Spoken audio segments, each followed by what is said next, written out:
वडोदरा शहर महिला कांग्रेस समिति की ओर से महिलाओं से जुड़ी हुई कई मांगों को साझा करते हुए आज जिला कलेक्टर अनिल धामेलिया को आवेदन पत्र दिया गया है।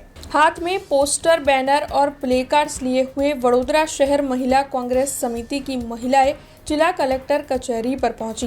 दरअसल ये महिलाएं जो है वो 33% महीना अनामत बिल के अमलीकरण की मांग और साथ ही महिलाओं पर होने वाले अत्याचार के गुनहगारों को सख्त सजा दिलवाने की मांग साझा कर रही है। उसी के तहत गुजरात प्रदेश महिला और कांग्रेस प्रमुख गीताबेन पटेल की अगुवाई में ये सभी कांग्रेसी महिलाएं आज आवेदन पत्र देने के लिए पहुंची थी।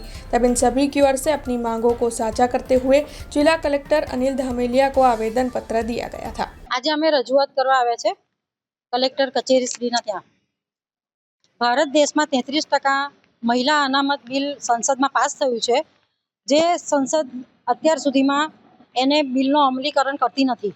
संसद में बंने गृहों में तमे जोई शको छो के त्यां एमनुं संख्याबळ बीजेपीनुं संख्याबळ एटलुं बधुं छे अने प्लस विरोध पक्षनुं पण समर्थन छे, छतां पण ए बिलने महिलाओं तरफ अत्यारे लागू करतुं नथी।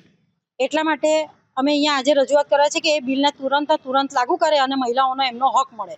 हमसे जुड़े रहने के लिए हमारे YouTube चैनल को सब्सक्राइब करें और नई वीडियो की नोटिफिकेशन के लिए बेल आइकॉन को दबाएं।